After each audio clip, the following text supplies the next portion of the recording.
আল্লাহর নবী একদিন বলতেছিলেন, সাহাবীরা রে, আমার কাছে তিনটা জিনিস প্রিয়। এক নম্বরে নামাজ, দুই নম্বরে আমার বিবিগণ, তিন নম্বরে সুগন্ধি।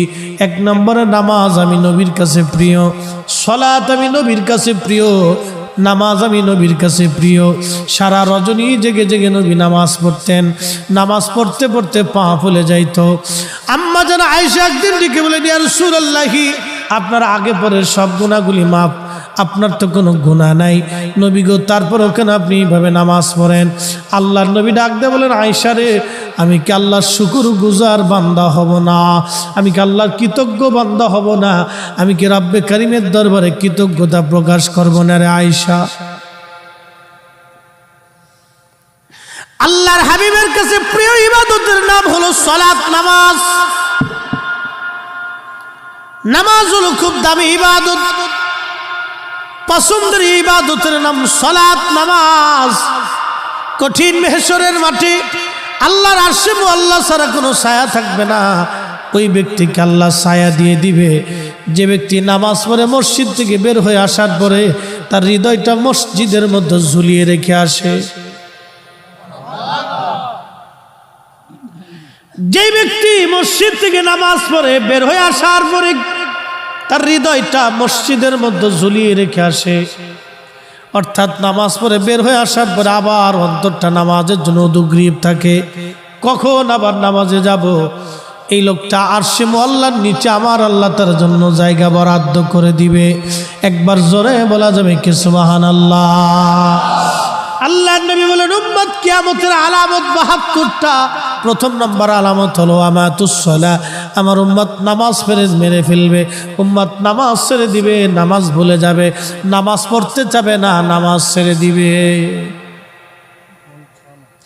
উম্মত নামাজ ভুলে যাবে, নামাজ, সালাত, সালাত, সালাত। বুনিয়াল ইসলাম আলা খামসিন শাহাদাতি আল্লা ইলাহা ইল্লাল্লাহু ওয়াহদাহু লা শারীকা লাহু ওয়া আশহাদু আন্না মুহাম্মাদান আবদুহু ওয়া রাসূলুহু ওয়া ইকামিস সালাতি ওয়া ইতাইজ যাকাত ওয়াল হজ্জি ওয়াস সাওমি রমাদান। নবীজি বললেন, ইসলামের বেনা হলো 5টা, স্তম্ভ হলো 5টা। প্রথম নম্বরে কালেমা, তাওহীদের সাক্ষ্য এবং রিসালাতের সাক্ষ্য। 2 নম্বর হলো সালাত।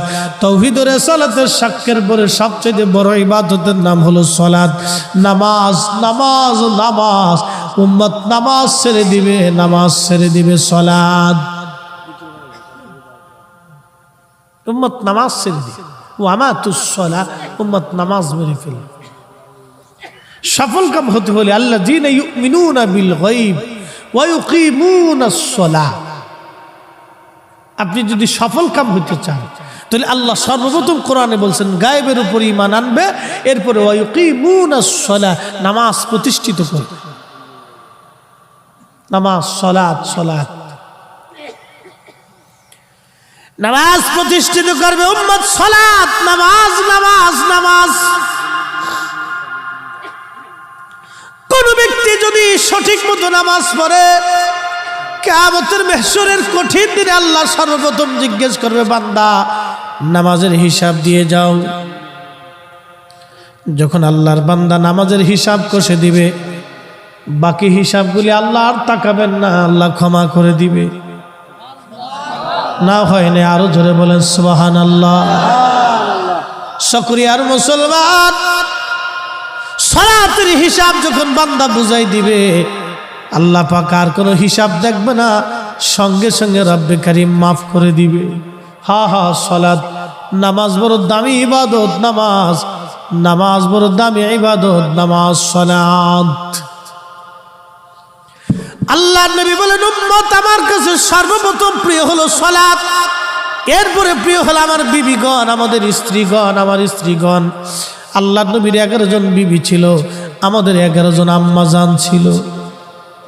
মতান্তরে 14 জন আম্মাজান ছিল, আমাদের 11 জন মা জননী ছিল। আল্লাহ কোরআনে বললেন, আন-নাবিয়্যু আউলা বিল মুমিনিনা মিন আনফুসিহিম। আমার নবী মুমিনদের জানের চাইতে অধিক প্রিয়। একবার জোরে বলবেন কি সুবহানাল্লাহ? মুমিনের জানের চাইতে নবী প্রিয়, এটা আমরার কথা না আল্লাহর কথা? আল্লাহর কালামে বুঝি পরিবর্তন, সংযোজন, বিয়োজন এগুলির সিস্টেম আছে না? কি বলে? নাই তো। আন-নাবিয়্যু আউলা বিল মুমিনিনা মিন আনফুসিহিম, মুমিনের জীবনের চাইতে বেশি প্রিয় হলো নবী। সুবহানাল্লাহ হবে? মুমিনের জীবনের চাইতে বেশি প্রিয় হলো নবী, নবী নবী নবী। ওয়াজওয়াজুহুম মাহাতুহুম, আর আমার নবীর বিবিগণ হলো মুমিনের মা। জোরে বলবেন কি মারহাবা?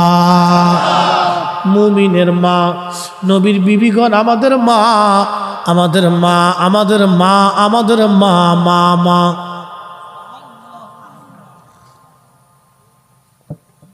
মা সর্বপ্রথম মায়ের নাম খাদিজাতুল কুবরা তাহেরা তয়্যিবা। সুবহানাল্লাহ বলবেন? তাহেরা তয়্যিবা, পবিত্রা, পবিত্রা ছিলেন, পবিত্রা, তাহেরা তয়্যিবা। আমার দেশের খাদিজার মতো না। আমরা দেশের খাদিজার উন্নাত হয় সামনে, ফিসে খাদিজা হয় সামনে। খাদিজা নাম দিছে খাদিজা বেগম। শয়তান কোথাকার,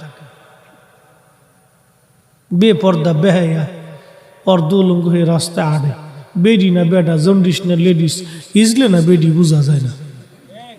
হ্যাঁ কথা কর না, বোঝা যায় না। নাম দিছে খাদিজা।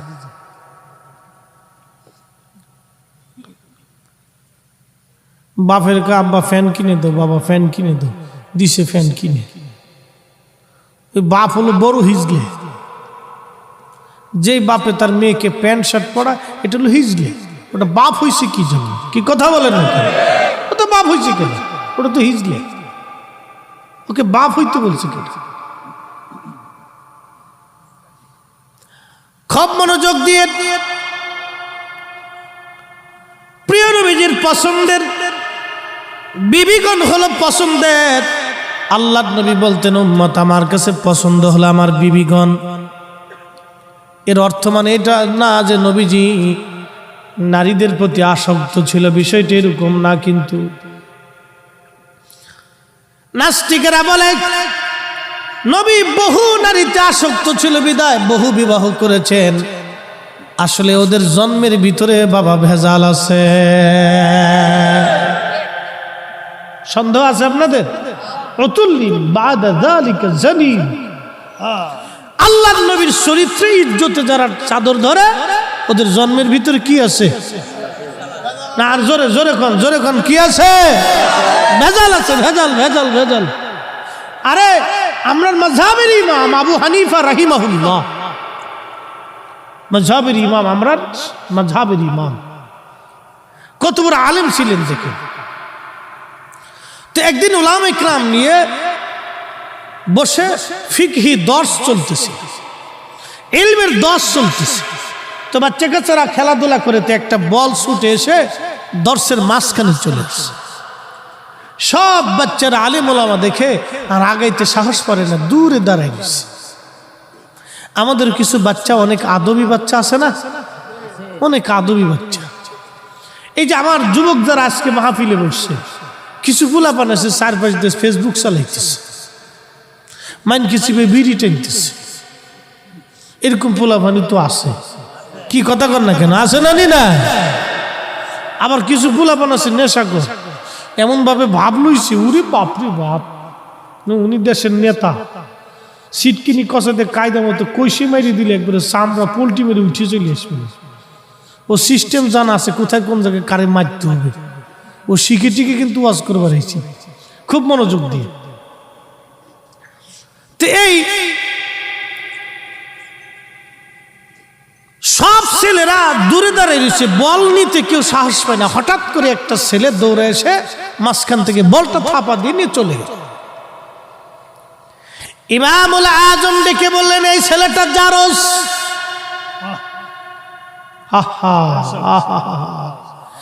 এই ছেলেটা জারস। উলামা ইকরাম বলেন, হুজুর কি বললেন আপনি? ছেলেটা কেন জারস হলো? ইমামুল আজম ডাক দেয়া বললেন, দেখো আমরা এতগুলি আলেম এক জায়গায় বসে আছি, কেউ আমাদের মাঝ থেকে কোনো বালক বল নিতে সাহস করলো না, কিন্তু এই ছেলেটা বেয়াদবের মতো এসে আমাদের মাঝ থেকে বলটা থাপা দেনি, বেয়াদবের মতো চলে গেল। খোঁজ নিয়ে দেখো এই ছেলেটার জন্মে ভেজাল আছে। হায় হায় হায়, ওলামা একরাম খোঁজ নিয়ে দেখলো সত্যি এই ছেলেটা একটা পতিতার সন্তান, তার জন্মের ভিতরে ভেজাল। আল্লাহর ওলিদের কথা কখনো মিথ্যা হতে পারে না, কথা বলেন ঠিক কিনা? নারে তাকবীর, নারে রিসালাত, আহলে সুন্নাত ওয়াল জামাত। হো চকরিয়ার মুসলমান, নাস্তিকেরা বলে নবীজি বহু নারীতে আসক্ত ছিলেন বিদায় বহু বিবাহ নবী জীবনে করেছে। না না না, আমার নবী বহু নারীতে আসক্ত ছিলেন না। আমার নবীর একজন বিবি ছিল, নাম হযরত আম্মা জান সাউদা রাদিয়াল্লাহু আনহা। তিনি একজন বৃদ্ধা নারী ছিলেন, একেবারে বয়স্ক নারী ছিলেন। আম্মাজান আয়েশার জন্য যেমন একটা রাত বরাদ্দ ছিল, আম্মাজান সাউদার জন্য নবী আর একটা রাত বরাদ্দ করতেন। একবার জোরে বলা যাবে কি মারহাবা? একজন বৃদ্ধা নারীর কাছে একজন পুরুষের কি পাওয়ার আছে বলুন তো?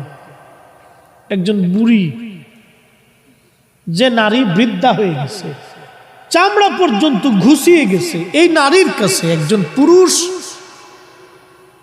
40 বছরের একজন পুরুষ কি আশা করতে পারে বলেন তো? বলুন না। 50 বছরের একজন পুরুষ একজন বৃদ্ধা 70 বছরের বৃদ্ধা নারীর কাছে কি আশা করবে বলেন তো? কিন্তু তারপরেও আল্লাহর নবী আম্মাজান আয়েশার জন্য যেমন রাত বরাদ্দ, আম্মাজান সাউদার জন্য তেমন বরাদ্দ ছিল।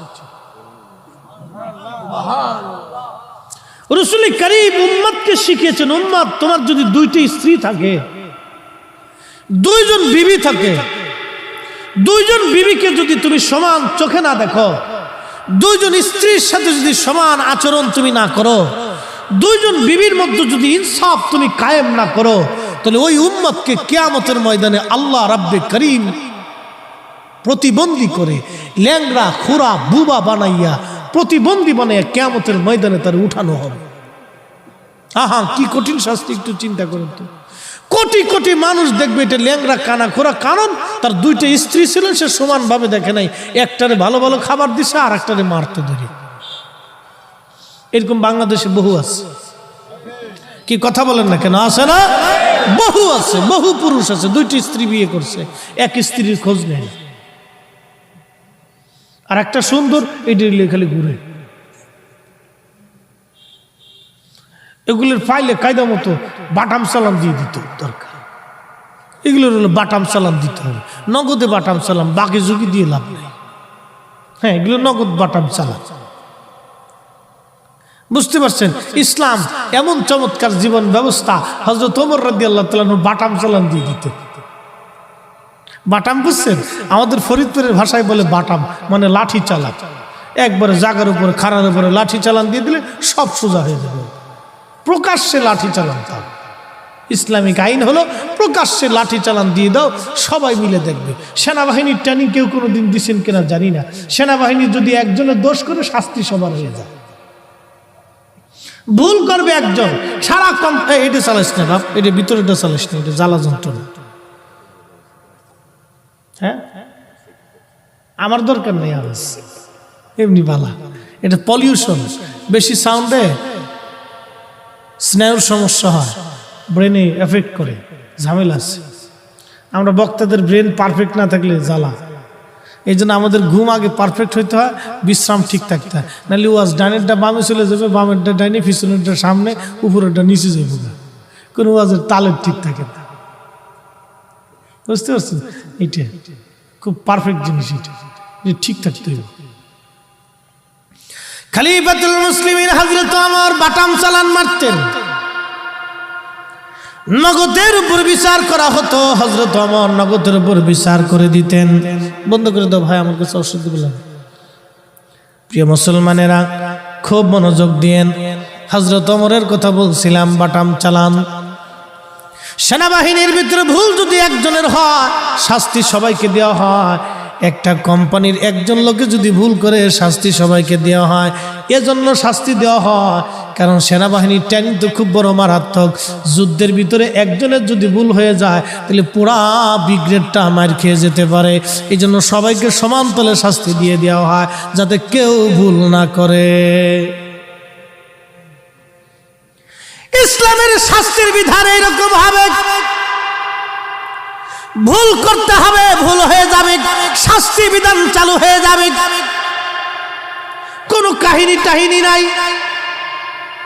শাসন ব্যবস্থা যদি হযরত ওমরের মতো হতো, আমার দেশের চুরি ডাকাতি রাহাজানি খুন খারাপি এই সব কিছু বন্ধ হইয়া আমার দেশের মানুষ তারের মতো সোজা হয়ে যাইতো। কথা বলেন ঠিক কিনা? একবারে তারের মতো সোজা হয়ে যেত। ফরমালিন, আবার ফলের ভিতরে ফরমালিন টাস করে আঙ্গুল কেটে দিত। সক্রিয়ার বাজারে কেউ যদি মনে করেন যে ফলের ভিতরে ফরমালিন দিয়ে দিবে, বিরিয়ানির ভিতরে বিষ মেরে দিবে, যে কি কয় আপনার নতুন নতুন বিরিয়ানি আছে না, আজকে এই পত্রিকায় দেখলাম ওই ঢাকার এক হাজি বিরিয়ানি না কি বিরিয়ানি কয়, হ্যাঁ, দোকানের ভিতরে পচা গোস্ত দিয়ে দিছে, বাস বাটাম চালান দিয়ে দিছে, 1 বছরের কারাদণ্ড। হ্যাঁ, এরকম ধরে বসান দিয়ে দিত। হাজি বিরিয়ানির ভিতরে মেরে দিছে। এরকম বহু বিরিয়ানি আছে খাবারের ভিতর বিষ মেরে দিতেছে। আবার জানেন কি জানেন, গরু গোস্তের বদলে কুত্তার গোস্ত দিয়েছে। আমার ঢাকাতে 8 মাস পর্যন্ত এক দোকান বন্ধ ছিল। 8 মাস। আরে মানুষ নাকি? আরে কুত্তার চাইতে মানুষ নিকৃষ্ট হয়ে গেছে। কথা বলেন ঠিক না বেটি? আরে মানুষ তো কুকুরের চাইতে নিকৃষ্ট হয়ে গেছে। আরে কুত্তার ভিতরে 3 সাপ আছে।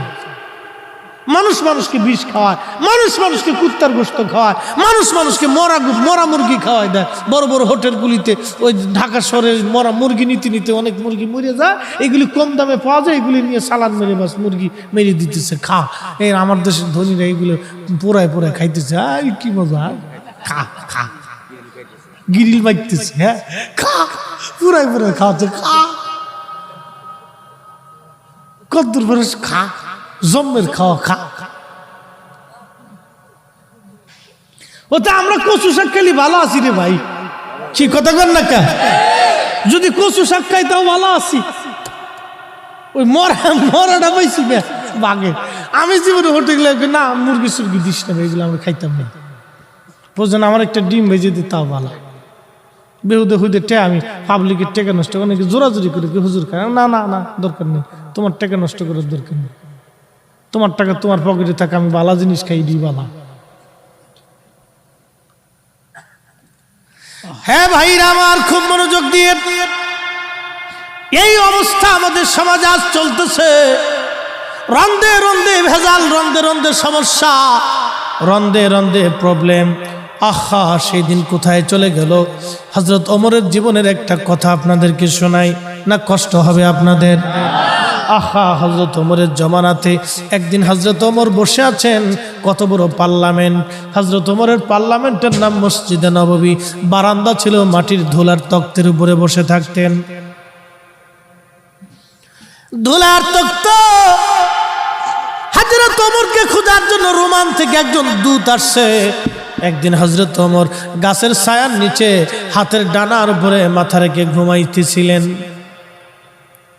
রোম থেকে দূত আসছে খোঁজার জন্য। সে ভাবছে মুসলিমদের খেলাফতে বিরাট বড়, মনে হয় বড় বড় বিল্ডিং হবে, আলিশান প্রাসাদ হবে। রোমের দূত এসে খুঁজে, তোমাদের বাদশার খলিফার প্রাসাদ কোন দিকে?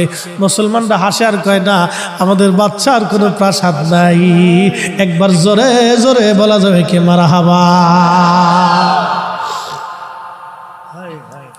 এই জন্য আল্লাহর নবী বলতেন, ফালাইকুম বিসুন্নতি, তোমরা আমার আদর্শ মানবে, আমার পরে আরেকটা আদর্শ দুনিয়ার মধ্যে তোমরা মেনে চলবে। ওয়া সুন্নাতিল খুলাফায়ে রাশিদিনাল মাহদিন, আমার খোলাফায়ে রাশিদিনের আদর্শ তোমরা মেনে চলবে। একবার জোরে বলা যাবে কি মারহাবা।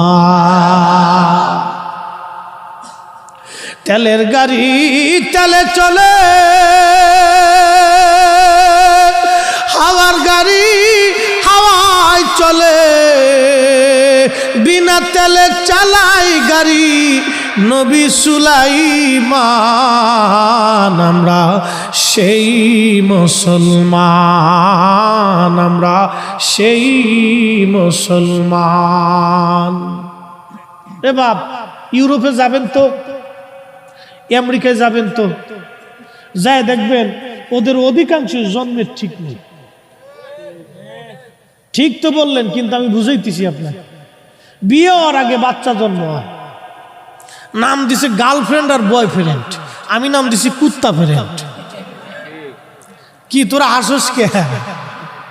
তোরা যে হাইসে দিলি, আমি তো কক্সবাজার থেকে আজকে ঘুরে আইছি, তো ঘুরে আসার পরে ওখানে যাই দিচ্ছে বহুত কুত্তা ফ্রেন্ড আছে।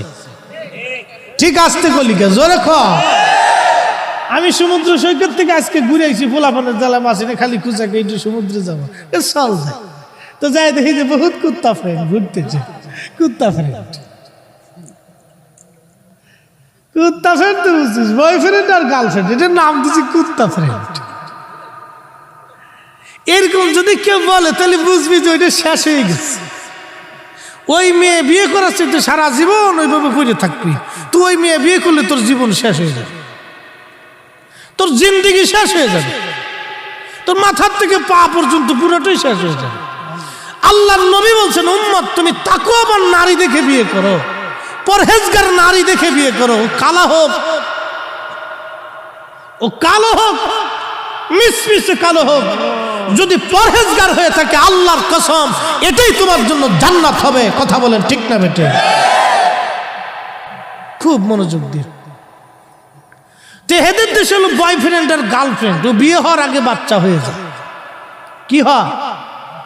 কিন্তু একটা কথা আপনাদেরকে বোঝানোর জন্য আনছি, এই উন্নত বিশ্বগুলি আমেরিকা যাই বলেন না কেন, আমি একবার ভুটান গেছি, আজকের কথা না, পরে আরো 5-7 বছর আগে ভুটানে গেছি মাহফিল করার জন্য। ওই জায়গার থেকে মাহফিল করে ভুটানে গেছি আমি, আজকের বলা না। কালকে আবার ইন্ডিয়ার ভিসা ওঠানোর জন্য যাব, ভিসা হয়েছে আর কি, মার্চে যাব। তো খুব মনোযোগ দিয়ে, তো ওই ভুটানে যাওয়ার পরে দেখি সব হাফ প্যান্ট পরা রাস্তা দিয়ে বেরিয়ে হাঁটতেছে। তা আমি কি কইলেও এলেন আপনারা আমারে? তাকে হুজুর কিছু করার নাই, আপনি নিচের দিক চাইতে না, আপনারা ধরে লয়ে যাই। কি করবো কন, কি জ্বালার জ্বালা। তো এক হোটেলে ঢুকার পরে দেখি খালি বোতল সাজানো। তা আমি বললাম, ওটা কি? হুজুর এগুলো বোতল শাহ।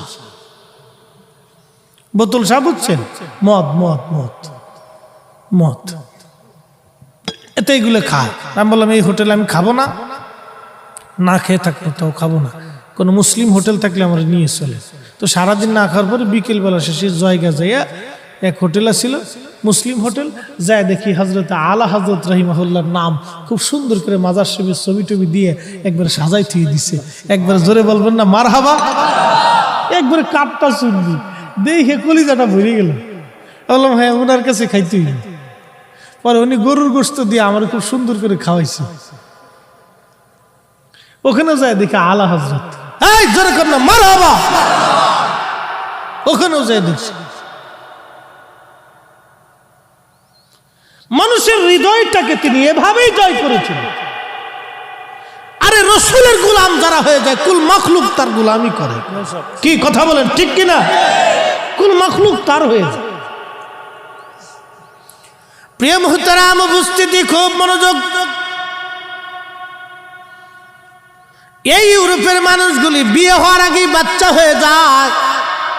এখন আমার প্রশ্ন, এই ছেলেরা বড় হয়ে গেল, তাদেরকে কি লেখাপড়া দেওয়া হয় যে আমার বাংলাদেশে মুসলমানের ঘরে জন্ম নিয়া বিরিয়ানির ভিতরে পচা গোশত দেয়, মুসলমানের ঘরে জন্ম নিয়া আমার দেশে বিরিয়ানির ভিতরে সেই মেডিসিন মেরে দেয়, যা খাইলে বিরিয়ানি স্বাদ হবে কিন্তু ক্যান্সারের রোগ হবে, কিডনি পচে যাবে, লিভার নষ্ট হয়ে যাবে, ব্লাড ক্যান্সার হবে, এমন তারপরে ফরমালিন ফলের মধ্যে মেরে দেয়। আমার দেশের মুসলমানের ঘরে জন্ম নিয়ে মালে কম দেয়, কিন্তু ইউরোপে জন্ম হয়ে গেল আগে, বিয়ে হওয়ার আগে জন্ম হয়ে গেল, বাপের কোনো ঠিকানা নাই, পিতৃ পরিচয় নাই, কিন্তু মালের মধ্যে ভেজাল দেয় না, খাবারে বিষ দেয় না, মালে কম দেয় না, মানুষ ঠকায় না। ওদেরকে কি শিখানো হলো আর আমরা কি শিখলাম? এবার বলেন তো, বলেন এবার। আপনি জানতো সারা ইউরোপে ঘুরেন তো, সারা ইউরোপ ঘুরে না, একটা ঠকবাজ লোক পাবেন না। যত সিটার খালি বাঙালির ভিতরে যান, সারা ইউরোপ ঘুরেন, ওদের ভিতরে একটা সিটারও পাবেন।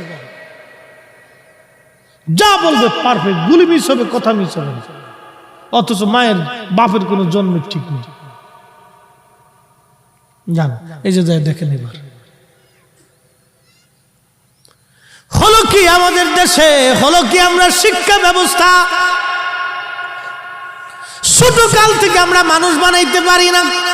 আর একটা ছোট্ট বাচ্চার বই দিয়ে দিছে 10টা, ওই বই বাচ্চা না নিতে পারে বাচ্চার মায় কান্দে করে যায়। কি কথা কর না কে, কেবল নার্সারিতে পড়ে ওই বই 10টা বই দিছে, ও কান্দে করে নিতে না পারিয়ে ও মায় কান্দে করে নিয়ে যায়। কি শিখাইলো 10টা? ওই সময় 10টা বই পড়ার বয়স, ওকে ওই সময় শিখাইতে হবে নীতি, আদর্শ, কিভাবে মানুষের সাথে কথা বলতে হয়, কিভাবে চরিত্র গঠন করতে হয়, মিথ্যা বলা যাবে না, খেলাধুলা, সুন্দর পরিবেশ, সালাম কালাম, আদব লেহাজ, এগুলো শিখিতে হবে বাচ্চারা। ওর 10টা বই দিয়ে দিচ্ছে মাথার ভিতরে। কোন ভূতে চাপাইছে এগুলোর মাথার ভিতরে আল্লাহ জানে। ছোটকালে আমরা তো খালি বাংলা, ইংরেজি, অঙ্ক 3টে শিখছি আর আরবি কোরআন শিখছি। 10টা বই দিয়ে দিচ্ছে, এই বাচ্চা টানতে না পেরে বাচ্চার মায় কান্দি করে যায়।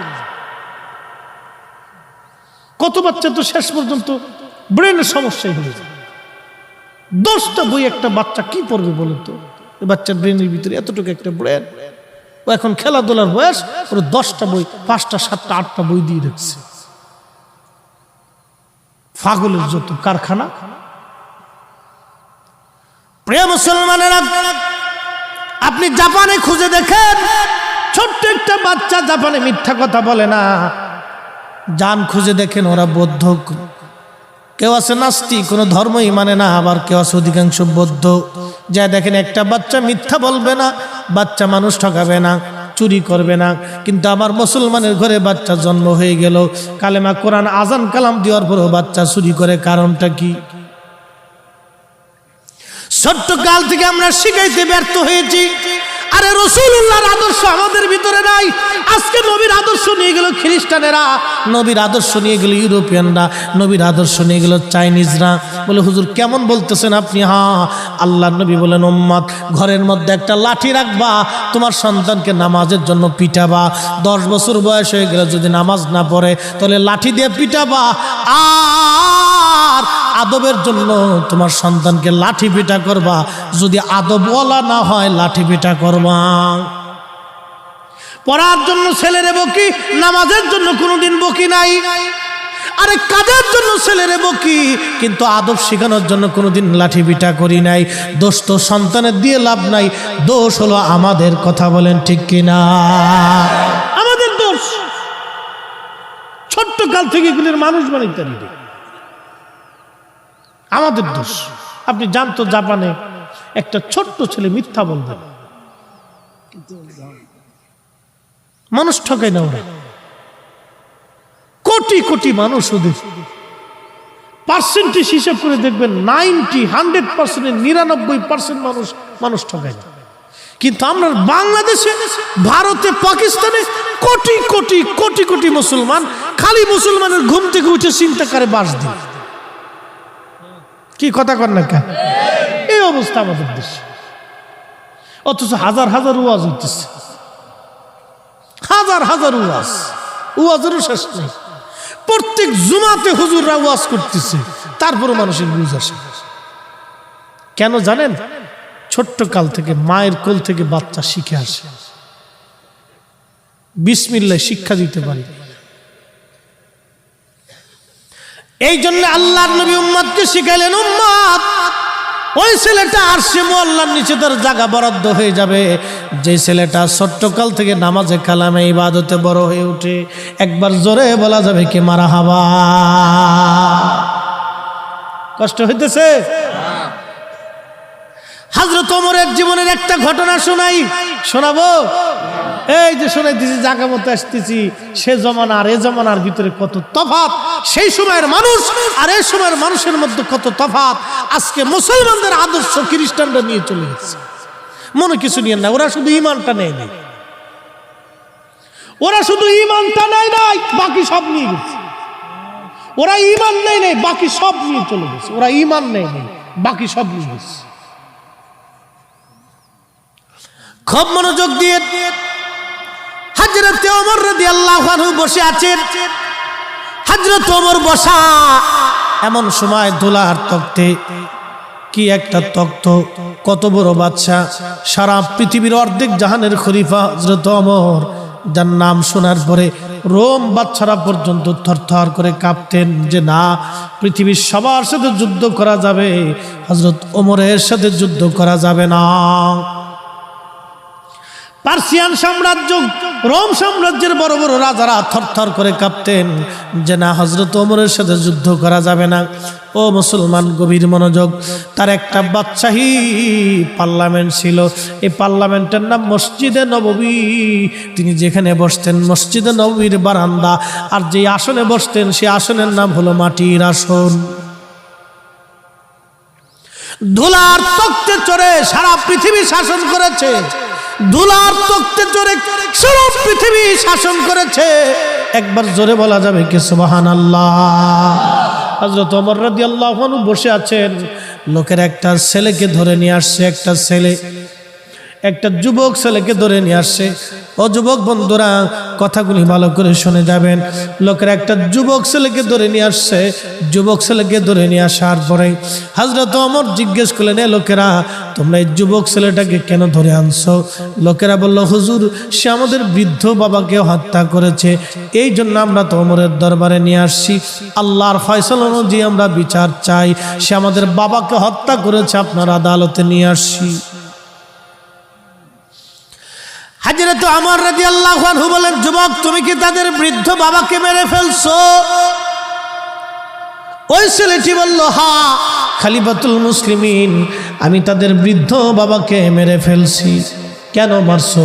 বলে, হুজুর আমার একটা উট ছিল, উটের একটা বাচ্চা ছিল, এই বাচ্চাটা খুবই সুন্দর, আমি আমার উটের বাচ্চাটাকে খুব আদর করতাম।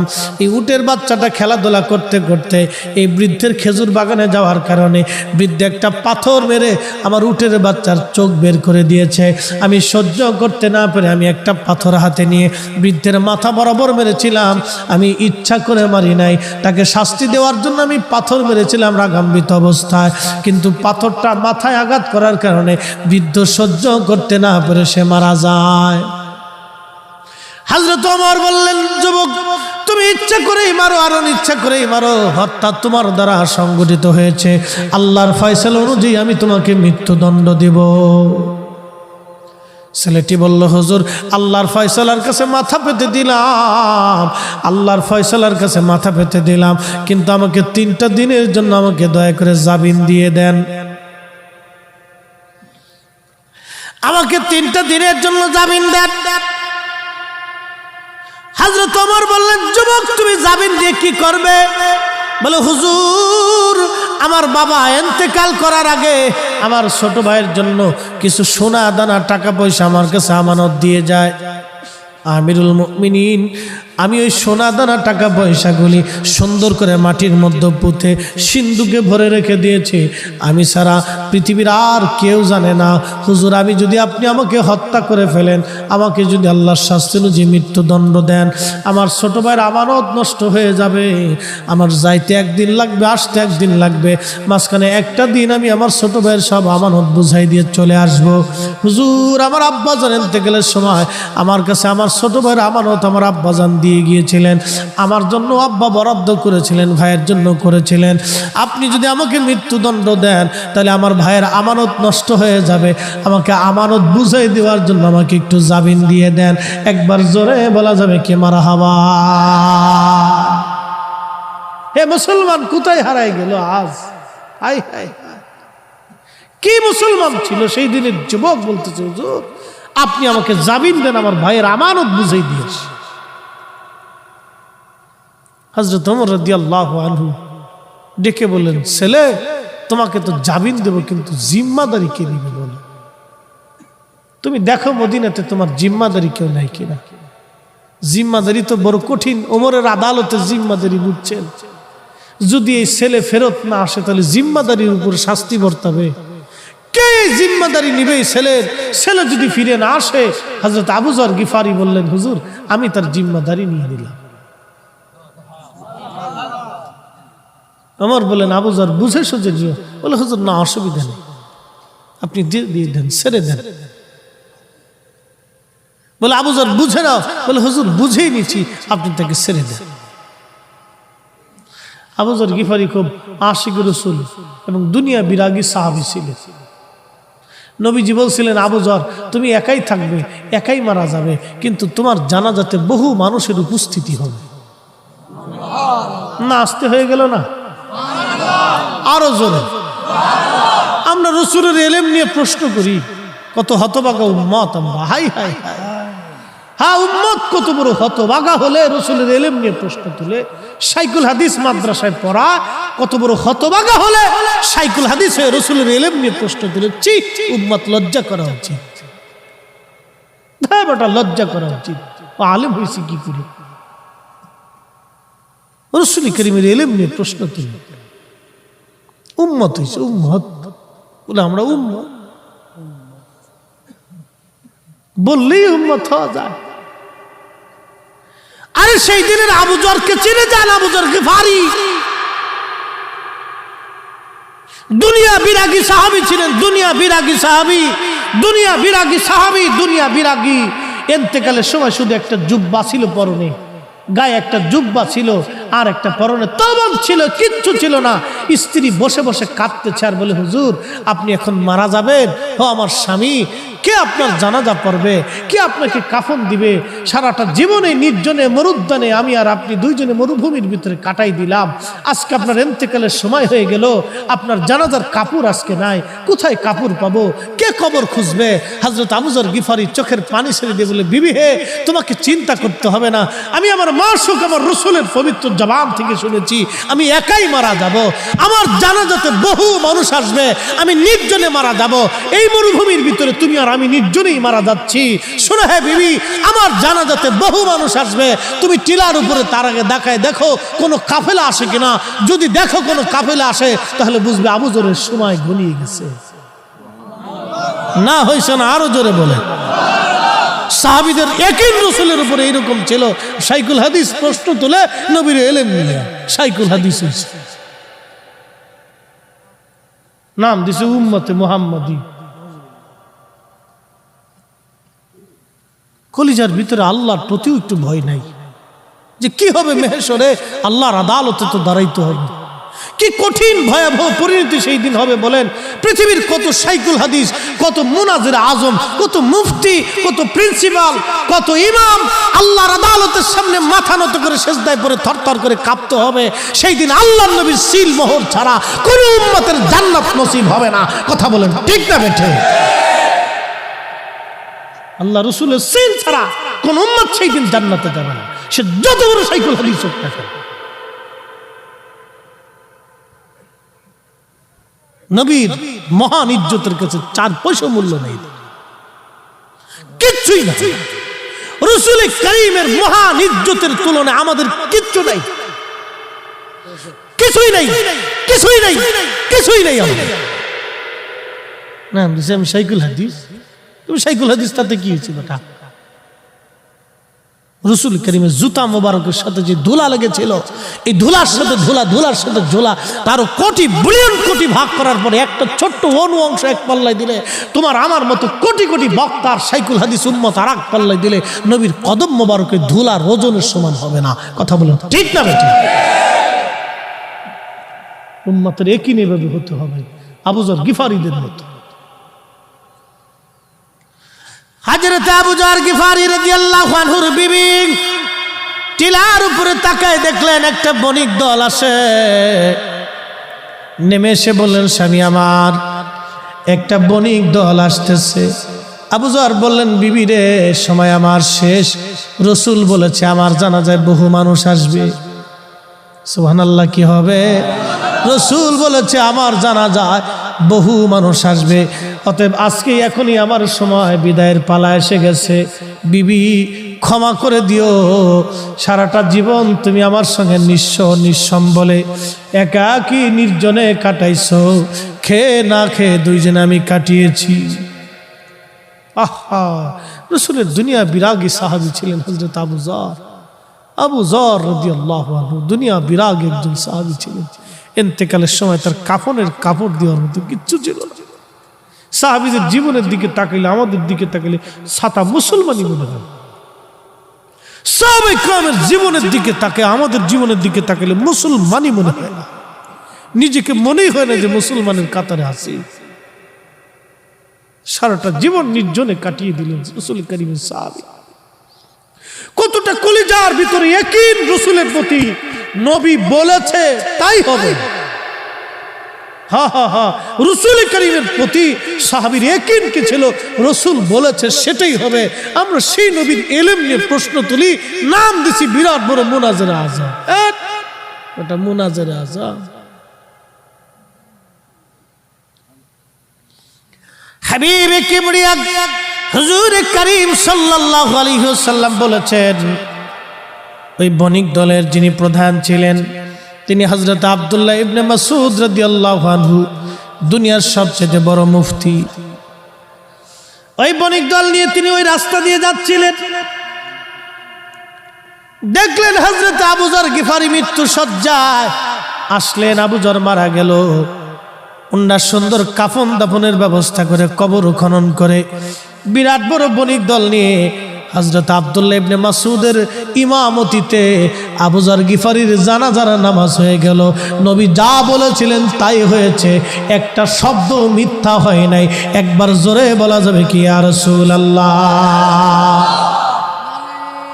তাকবীর, নারে রিসালাত, শাহেনশাহ মদিনা। কি করে বুঝাবো আপনাকে বলেন তো? এই জন্য আল্লাহ বলছেন আমিনু, ঈমান আনো কামা আমানান নাস। আমার নবীর সাহাবীরা যেইভাবে ঈমান আনছে তোমরা সেভাবে আনো। সেভাবে ঈমান আনো। আমার রাসূলের সাহাবীরা যেইভাবে ঈমান আনছে তোমরা সেভাবে ঈমান আনো। ক্বালু, সেদিন মূর্খরা, মুনাফিকেরা, কুফাররা বলেছিল নুমিনু কামা আমানাস সুফাহা, আমরা কে নির্বোধদের মতো ঈমান আনবো। সেই দিন হযরত বেলালকে নির্বোধ বলেছিল, ওয়াসাল কারনিকে নির্বোধ বলেছিল, সুমাইয়াকে নির্বোধ বলেছিল, খাব্বাবকে নির্বোধ বলেছিল, গরিব গরিব মুহাজির আনসার সাহাবীদেরকে তারা নির্বোধ বলেছিল। আল্লাহ তার কঠোর জবাব দিয়ে বলেছিলেন তার রাব্বে করিমের ভাষায়, আলা সাবধান, ইন্নাহুম হুমুস সুফাহা, তোরা যারা আমার নবীর সাহাবীদেরকে নির্বোধ বলতেছিস, তোরা নির্বোধ, তোরা নির্বোধ। আজকেও যারা রাসূল কারীমের সাহাবায়ে কেরামকে গালি দেয় ওরাও নির্বোধ, ওরাও নির্বোধ। কথা বলেন ঠিক না বেটে? প্রিয় মুসলমান, খুব সাবধান। হ্যাঁ ভাইরা আমার, হযরত ওমর বললেন আবু যর বুঝবেন? বলে হ্যাঁ বুঝেছি। চলে গেল যুবক, 3 দিন পরে ফিরে আসবে। আসরের নামাজের পরে হযরত ওমর বসে আছেন, বাদীরা বসা। আসামি আসবে, আসবে কিনা, কে আসবে, কখন আসবে? আবু যর গিফারি আসামির কাঠগড়ায় দাঁড়ানো। হযরত ওমর বললেন, আবু যর, তোমার আসামি কি ফিরে আসবে? আবু যর বললেন, হ্যাঁ, সন্ধ্যা ঘনিয়ে আসার আগে আমার মন বলে যুবক ফিরে আসবে। তখন সাহাবায়ে কেরাম কেঁদে ফেললেন, ও বাদীরা, মামলা উঠাও। হযরত ওমর এমন একজন বিচারক, চুল পরিমাণ ডানবাম হবে না তার বিচারে। পৃথিবী উল্টে যাবে কিন্তু ওমরের বিচার কখনো ভুল হবে না। পৃথিবী ধ্বংস হয়ে যাবে কিন্তু হযরত ওমর স্বজনপ্রীতি করবে না। শোনো, একটা যুবকের জন্য নবীর আজকে দামি সাহাবী আজকে মারা যাবে। নবী একটা যুবকের জন্য আল্লাহর নবীর একজন দামি সাহাবী আজ মারা যাবে। না না না, তোমরা মামলা উঠায় নাও।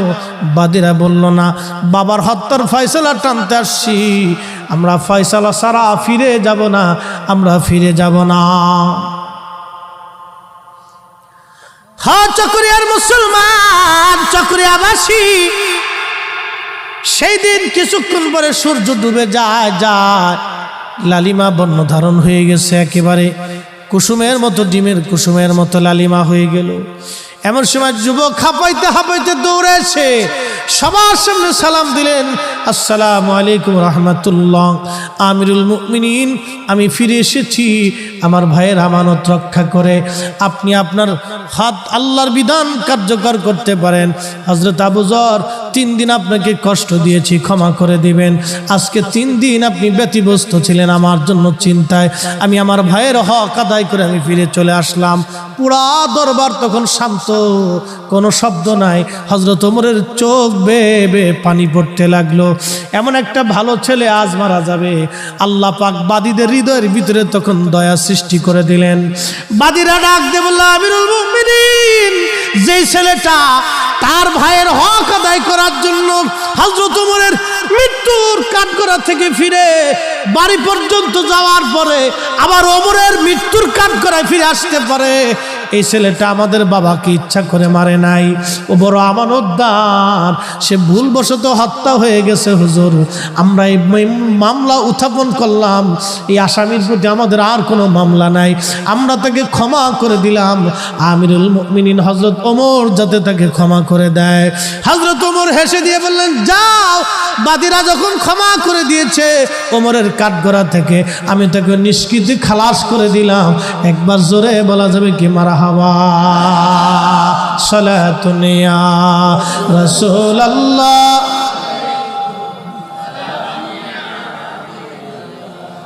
সালাতুন ইয়া রাসূলুল্লাহ। খবর লয়া রাসূলুল্লাহ, খবর লও মেরে মাওলা মেরে আকা, খবর লও সালাতুন ইয়া রাসূলুল্লাহ আলাইকুম, সালামুন ইয়া হাবিবাল্লাহ আলাইকুম। ও মুসলমান, এটা ছিল হযরত ওমরের আমলের মুসলমান, সেই দিনের মুসলমান। এই দিনের মুসলমান কেমন তার পিতা, কেমন তার সন্তান, যে ছোট ভাইয়ের আমানত সেদিন সে মারে নাই, ছোট ভাইয়ের হক সেই দিন মারে নাই। আমরাও মুসলমান, তারাও মুসলমান, আমরাও মুসলমান, তারাও মুসলমান, আমরাও মুসলমান, তারাও মুসলমান। আজকে আমাদের হলো কি, বড় ভাই ছোট ভাই মারামারি হয়, ঝগড়া হয়, কিলিকিলি হয়, গুতাগুতি হয়, মামলা হামলা হয়, কোর্ট আদালত হয়, জমি জমা নিয়ে ঝগড়া ফাসাদ হয়, অথচ 100 টাকা নিয়ে যাওয়ার সুযোগ নেই, 100 টাকা নিয়ে যাওয়ার সুযোগ নেই। জমি জমা নিয়ে খুন খারাপি হয়, মারামারি হয়, কাটাকাটি হয়। হো চকরিয়ার মুসলমান, কাকে ওয়াজ শোনাবো? রন্দে রন্দে সমস্যা। আল্লাহ আল্লাহ, যারা ওয়াজ শুনে, যারা ওয়াজ শুনে না বাজান, যাদের ভিতরে ভেজাল আছে অধিকাংশই তারা ওয়াজ শোনে না, ওয়াজে তারা আসে না, ওয়াজে তারা বসে না। কি কথা বলেন, ঠিক না বেঠে? নেশাখোর, সোর বাটপার, সিটার বাটপার মাহফিলে আসে না। কি কথা কর? সিটার বাটপার এগুলি মাহফিলে আসেও না, বসেও না। তেমন ওয়াজ শোনাবো কারে বলেন তো? এরকম 2-4টা সিটার বাটপার যদি এসে বসতো, তাহলে এখানে বুঝাইছো যে আমরা একটু পথে আনতে পারতাম, ঠিক কিনা?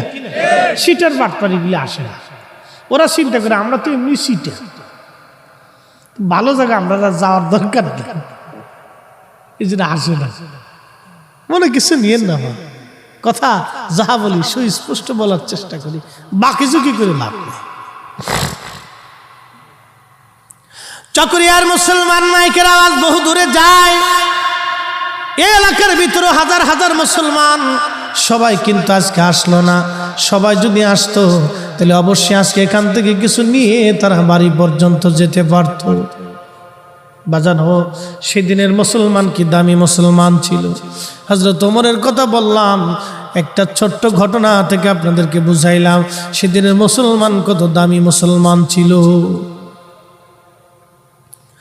ও ভাইরা আমার, আল্লাহর নবী বলেন, উম্মত আমার কাছে 3টা জিনিস প্রিয়। 1 নম্বরে নামাজ, 2 নম্বরে আমার বিবিগণ, 3 নম্বর সুগন্ধি। একবার জোরে কন্যা মারহাবা।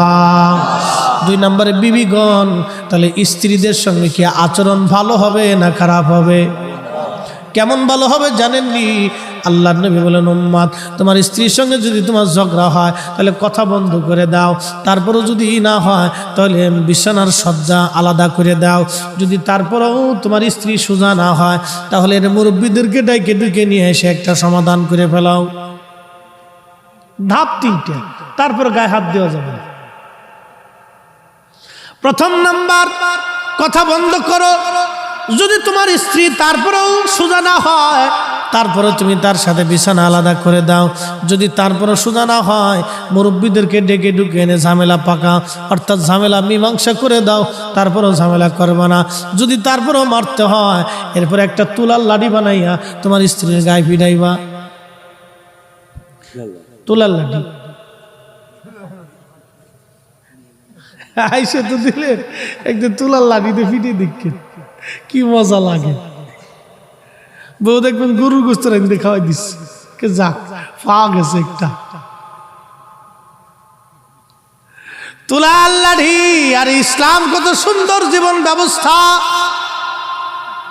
স্ত্রীর গায়ে হাত দিতে নবী কেন নিষেধ করলেন জানেন কি? বিবিরা, মেয়েরা আমাদের অধীনস্থ, আল্লাহ তাদেরকে আমাদের অধীনস্থ করে দিয়েছেন। হা হা, স্ত্রীদেরকে আল্লাহ আমাদের অধীনস্থ করে দিয়েছেন। তারা আমাদের অধীনস্থ, আমাদের চোখের আনন্দ দেয়, মনের আনন্দ দেয়, আমাদের জীবনের আনন্দ দেয়, আমাদের সুখে দুঃখে ডানে সামনে পিছনে থাকে। কি কথা বলেন না কেন, ঠিক কিনা? চোখের আনন্দ দেয়, মনের আনন্দ দেয়, আপনার ডানে বামে সামনে পিছনে সুখে দুঃখে সে আপনার পাশে থাকে। এই জন্য স্ত্রী আপনার অধীনস্থ। অধীনস্থদেরকে আল্লাহর নবীজি মারতে অনুমতি দেয় নাই, ভালোবাসতে অনুমতি দিয়েছে। আর ইসলাম কত চমৎকার জীবন ব্যবস্থা, আল্লাহর নবীর সুন্নাত কত চমৎকার জীবন ব্যবস্থা। এই জন্য নবী উম্মতকে শিখাই দিয়ে বলেন, উম্মত আমার কাছে সবচাইতে প্রিয় আমার বিবিগণ, যাতে উম্মতের কাছেও স্ত্রীগণ প্রিয় থাকে, স্ত্রীর সাথে ঝগড়া ফাসাদ না করে, ঝামেলা না করে, উম্মত যাতে সুখে থাকে। 1450 বছর আগে নবী শিখাই দিয়ে গেলেন। হাই হাই, এই জন্য আমরা নবীর উম্মত। উম্মত শব্দের অর্থ হলো অনুসারী, অনুসারী, অনুসারী। কিন্তু দুঃখের বিষয় হলো আমরা অনুসারী হয়ে বুঝলাম না। আল্লাহর নবী বলেন, সুগন্ধি আমার প্রিয়, উম্মতে বিড়ি টানে। কষ্ট নিয়েন না, কিন্তু চট্টগ্রামে এটা আইব ধরে না, চট্টগ্রামে এটা দোষ ধরে না। আল্লাহ রসুলের কাছে প্রিয় হলো সুগন্ধি। সুগন্ধি, সুগন্ধি লাগাবেন, সুগন্ধি। এটা আল্লাহ রসুলের কাছে খুব প্রিয় ছিল। একসাথে বলা যাবে মারহাবা। আমাদের দেশে বুকে হাত বেঁধে নামাজ পড়ে এক দল আছে না, এটার এক মৌলবী ওয়াজ করছেন, নবীজি আমাদের মতো মানুষ ছিলেন বিদায় নবীজির মুখ থেকে দুর্গন্ধ আসত। হ্যাঁ না, কুত্তা তো আরো ভালো। আমি বলতেছি, আমাদের ওই দক্ষিণবঙ্গে এক হুজুর ওয়াজ করতো, আগার পাড়া হাসে দিলি কইলে দাঁড়া, আগার পাড়া দেগার খাসি তোলালো, তবু পাড়ার ভব খাসলাত না গেল। তার মানে বুঝেন নাই? বুঝাই দিছি। পাড়া চিনছেন তো, যেটা তুলায় না, এটা কিন্তু গালি টালি না, কিন্তু এটার যতই সাবান আর শ্যাম্পু দেন ওর শরীর থেকে দুর্গন্ধ আসে। কি কথা ঠিক কিনা? ওর যতই শ্যাম্পু দিয়ে আপনি গোসল করান ওর শরীর থেকে দুর্গন্ধ আসবে। আর ওর যত তুলান, বিসি ফেলাই দেন না কেন, ওই পাড়ার যে বিসি আছে এটা ফেলানোর পরে দেখবেন যে আগে যে এটা ভোবো খাসলা ছিল, চরিত্র আসছিল এরকম বদ চরিত্র, এই বদ চরিত্র নাম হলো ইফটিজি। আমার দেশে এরকম কিছু পাড়া পোলাপন আছে, সুন্দরী মেয়ে দেখলে খালি উত্তক্ত করে। কথা কন না, আসে না নি নাই? বাংলাদেশ সরকারের জন্য একটা আইন পাস করছে, একবারে সুন্দর কাজ করছে, বাটাম চালান নগদের উপর। প্রধানমন্ত্রীকে ধন্যবাদ দিতে হয় কাজের জন্য। বাটাম চালান একবারে নগদের উপর। হ্যাঁ ঠিকই তো, বাটাম চালান না দিলে আপনার বোন, আপনার স্ত্রী, আপনার মেয়ে রাস্তা দিয়ে হাঁটবে, ও আসে ফিট চালান দিবে। এটা কি মগের মূল্যক দেশটা? কি 30 লক্ষ মানুষের জীবনের বিনিময়ে এটা স্বাধীন হয়েছে, আমার মেয়ে রাস্তা দিয়ে স্বাধীন মতো চলতে পারবে না, তোর জন্য বাটাম চালান নগদের উপর মেরে দিতে হবে। কি কথা বলেন, ঠিক না বেটে? দেশের যত লুচ্চা আছে সব একবারে তারের মতো সোজা করে দিতে, হযরত ওমরের মতো কাহিনী চলবে। বাকি ঝুঁকি করলে সমস্যা, বাকি ঝুঁকি করলে সমস্যা। খুব মনোযোগ দিয়েন বাপ। এই যে পাড়া, ওর যে বদ চরিত্র ছিল, এই তুলানোর পরে ওর বদ চরিত্র যায় না। তো ভাইজান, বদ আকীদা এমন একটা জিনিস, যত আপনি বুঝান এটা সহজে যায় না। কি কথা কন না কেন? ওরা বলতেছে আল্লাহর নবীর পবিত্র জবান থেকে দুর্গন্ধ আসতো, অথচ চিন্তা করেন আল্লাহর নবীজির প্রস্রাব মোবারকের ভিতর থেকে মিশকের ঘ্রাণ আসতো না। হয়েছে না? আরো জোরে। অথচ একই পানি আমিও পান করলাম, আপনিও করলেন। নবীজির শরীর মোবারকের ঘাম, ঘামের ভিতর থেকে মিশকের ঘ্রাণ আসতো, অথচ আপনি বগলের নিচে একটু সকাল থেকে সন্ধ্যা পর্যন্ত গোসল হবে না। একাধারে 7 দিন পর্যন্ত যদি আপনি গোসল না করেন তাহলে পাড়া পর্যন্ত ফেল হয়ে যাবে। কথা কর, জোরে কর। আমাদের দেশে একদল আছে, কোনটা মোসার কোনটা দাঁড়িয়ে নিজেও জানে না, গাঁজা মাজা খাইয়া 1 বছর পর্যন্ত গোসল করে না, চুল দাঁড়িয়েও ঠিক মতো কাটেও না, চাষেও না, বগল তলাও চাষে না, নাম দিছে আমরা ফকির। ওটা আজাজিল। কি কথা কর না? এটা কি? নামাজ কালাম কিচ্ছু না, এটা আজাজিল, ওটা শয়তান। এটা আজাজিলের চেয়ে নিকৃষ্ট। শয়তান ওরে দেখলে হাসে আর কে, উরে বাপ তুই দে আমার সাথে বড় সিটার। কি ভাব লইছিস রে তুই? দাড়ি বসে এক জায়গায় করে একবারে সামনে একটা পাটলে আপনার সামনে দে টাকা দে, আমি পাগল, দে টাকা দে। ও পাগল, পাগল হলি ঠিক আছে না? কেন টাকাটা চিনি, ওর ল্যাংটা করে ফিটানোর দরকার। তুই পাগল হইছ, তো টেকা চিনিস কেমনে রে পাগল? আল্লাহর পাগল কি আর টেকার লেগে পাগল রে বেটা? দেশে কত সিটার বাট পারে যে ভরে গেছে ভাই, বইলে শেষ নেই। আহা, আল্লাহ পাক এই সমস্ত ফেতনা থেকে আমাদেরকে বাঁচাক বলে না আমিন। রন্দে রন্দে রন্দে রন্দে ফেতনা ভরে যাচ্ছে আজকে।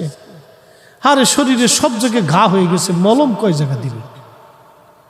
সমস্ত শরীর অঙ্গে প্রত্যঙ্গে ঘা জায়গায় জায়গায় হয়ে গেছে, মলম কয় জায়গা দিবে? এই জন্য আপনাদের জন্য একটাই নির্দেশনা, আল্লাহ রাসূল বলেছেন, উম্মত তোমরা কোরআনের পরে আমি নবীর সুন্নাহ মেনে চলবা। যদি মেনে চলো তাহলে তোমার জীবনে শান্তি, কোনো চিন্তা নাই। হ্যাঁ, নবীর সুন্নতকে এই জন্য দাঁত দিয়ে কামড় দিয়ে ধরে রাখতে হবে। সুবহানাল্লাহ বলা যাবে না? একবারে দাঁত দিয়ে কামড় দিয়ে খুব শক্ত মতো ধরে রাখতে হবে, খুব মজবুতের সাথে ধরে রাখতে হবে, শক্ত মতো ধরে থাকতে হবে। আল্লাহ রাসূল বলেছেন, ফিতনা ফাসাদের জামানায় আমি রাসূলের একটা হারিয়ে যাওয়া সুন্নাহকে যদি আমল করতে পারো তো 100 শহীদের সওয়াব তোমার আমল নামে দিয়ে দেওয়া হবে। আসতে কেন রে যুবক, জোরে বল না সুবহানাল্লাহ। চুল তো মেসির মতোই কাটে, নেইমারের মতো কাটে। ফুটবল খেলা নিয়ে এবছর কয়টা মরছে তার হিসেব নেই। একটা কারেন্টের খাম্বায় পতাকা উঠাবার যায়, শেষে কারেন্টকে ভাগ্নে যেহেতু আইসো আর মামা বাড়িতে যাওয়ার দরকার নেই, কারেন্টে ধরছে ধরে একবারে জাগার উপর শেষ। ও পতাকা উঠাবার যে ওখানে শেষ হয়ে গেছে। আহা, নিজের কত সুন্দর জীবনটা একটা দেশের পতাকা উঠাইতে যে মরে গেল। খেলা নিয়ে মারামারি করে 2 গ্রুপে মরে গেল। নিজের জীবন কত সুন্দর জীবনটা খেলা নিয়ে মারামারি করে মরে গেল। এই চট্টগ্রামে সেই ব্রাজিল একদিন জিতছে, মাহফিল করে আমি সেই আপনার কি বলে শহরে আরেকটা মাহফিল আসতেছি। ওই খেলার দিন কি আর পোলাপানে যা লাইতে পারি, ওরে বড় মিছিল দিছে, পোলাপান ল্যাংটোয়ে ফলাইতেছে, দি প্যান্টরে খুলে হাফ প্যান্ট পরে মাথার উপর দেখলে ঘুরাইতেছে। আমার গাড়ির পিছনে একটা বোম ফুটাইছে। শেষে আমি দেখ, আমি হুজুর মানুষ, মাহফিলে যাবো, তোর একটু সাইড দি। আধা ঘন্টা করে সাইড দিছে। আমি তোর দল ঠকবো রে, বদদোয়া করছি, যা তোর দল ঠকবো। আমার আজকে সাইড দিলি না, আধা ঘন্টা পর্যন্ত কষ্ট দিলি রে, তোর দল ঠকবো, যা। যারা ব্রাজিল আছেন তারা মনে মনে খেপছে আমার উপরে। যে হুজুরি লেগে ঠিকই আছে।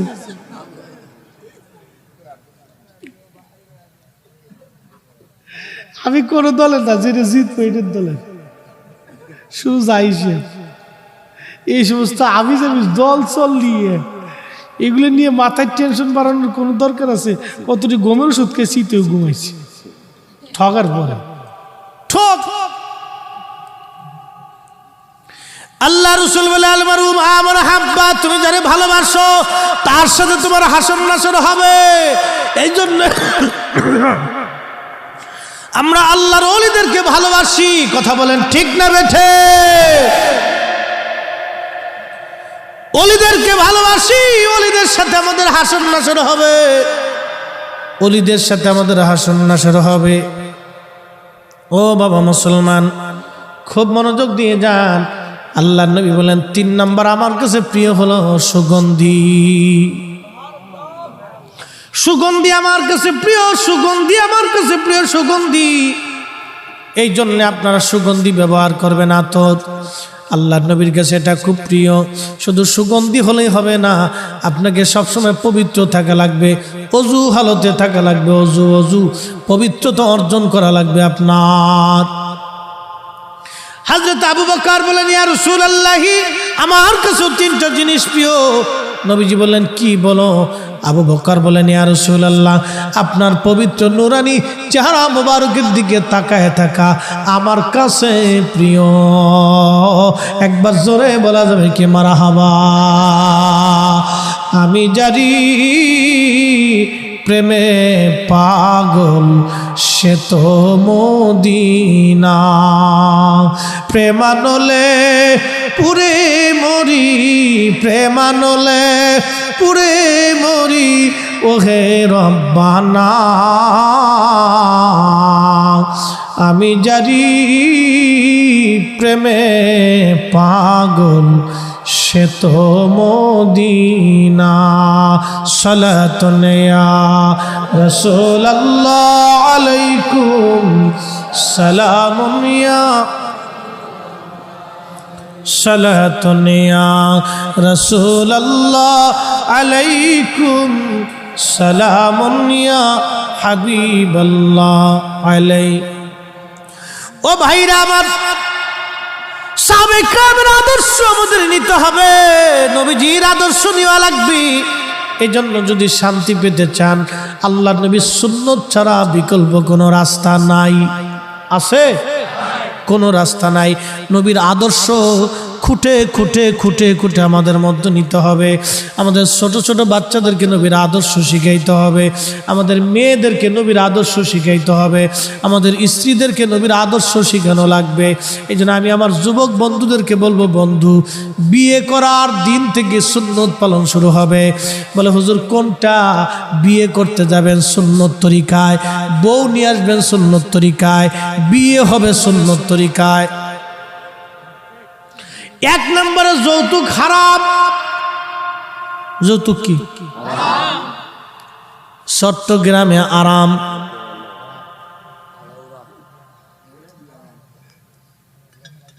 চট্টগ্রামে হালাল। জোরে কোন চট্টগ্রামে হালাল না হারাম?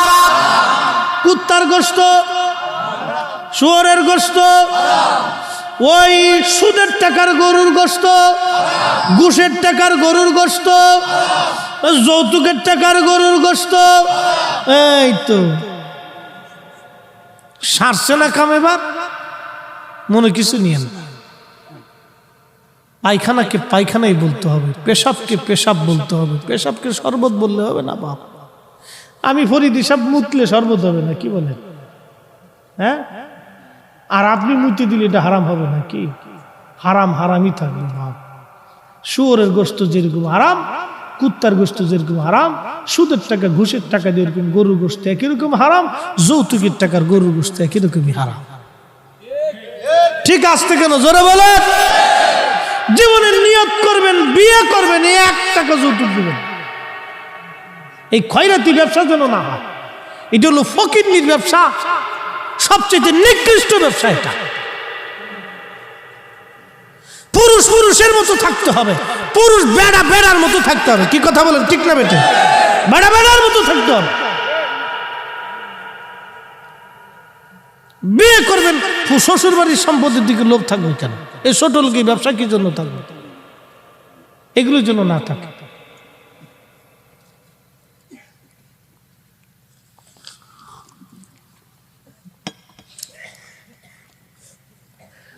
বাজান এইগুলি থাকবে না বন্ধুগণ, এইগুলি হারাম। যেগুলি হারাম হারামি। এই জন্য বিবাহটা যেন নবীজির সুন্নত তরিকা অনুযায়ী হয়। বিয়েটা যেন মসজিদের মধ্যে পড়ানো হয়। পড়ানোর পরে খেজুর যাতে ছিটানো হয়, খেজুর যাতে সবাইকে দেওয়া হয়। একবার জোরে বলা যাবে কি মারহাবা। সাজাইয়া গুজাইয়া আলকাত্র শুনুন লিপস্টিক মাখাইয়া একবারে আপনার বউডারে সুন্দর করে একবারে অর্ধ উলঙ্গ বানাইয়া একবারে মানুষের দেখাইতে দেখাইতে নিয়ে নারে তাকবীর, হয় না আরো জোরে নারে তাকবীর, নারে রিসালাত, আলে সুন্নাতুল জামাত, সভাপতি সাহেবের আগমন, হুজুর কেবলার আগমন, হাশিমি হুজুর কেবলার আগমন, নারে তাকবীর, আল্লামা কাজী সাদিকুর রহমান হাশিমি সাহেবের আগমন, নারে তাকবীর।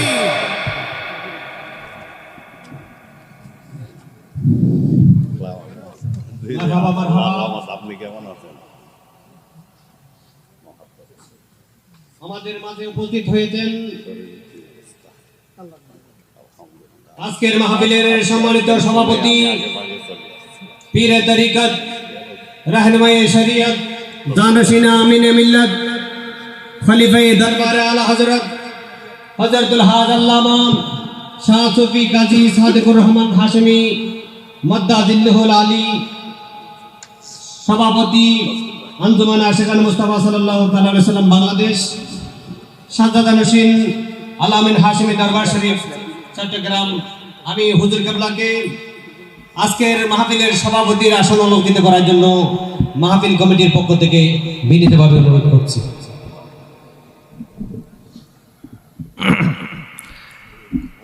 আমরা সবাই বলি মারহাবা।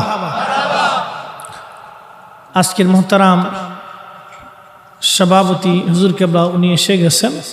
আমি দীর্ঘায়িত করে আপনাদেরকে আর কষ্ট দেব না। এত সময় আপনাদেরকে প্রিয় রসুল করিম সুন্নাহের দিকে আপনাদেরকে ডেকেছি। হ্যাঁ বলবো ইনশাআল্লাহ। মোহতারাম উপস্থিতি, আমাদের উদ্দেশ্য এক এবং অভিন্ন। প্রিয় ভাইরা, দুনিয়ার থেকে তো আমাদের আজ অথবা কাল কবরে চলে যাওয়া লাগবে। কথা বলেন ঠিক কিনা? এই জন্য আমি আমার প্রিয় যুবক কলিজার টুকরোদেরকে বলবো, বিসমিল্লাতে জীবন সাজানোর সময় জন্য আপনাদের সুন্নতটা শুরু হয়। আপনার স্ত্রীকে মাথার থেকে পা পর্যন্ত বুরকা পরায় তারপরে নিয়ে আসবে। সারা জীবন সে পর্দার ভিতরে থাকবে, আপনাকে টেনশন করতে হবে না। সে নিজে পর্দা বলি হবে, নিজের সন্তানদেরকে পর্দা বলি বানাবে, নিজের সন্তানকে আদবওয়ালা বানাবে। কি কথা বলেন ঠিক না বেঠিক? যদি করতে পারেন তো কোনোদিন আপনাকে বৃদ্ধাশ্রমে যেতে হবে। আল্লাহু আকবার ওয়ালিল্লাহিল হামদু বিসমিল্লাহির রাহমানির রাহিম।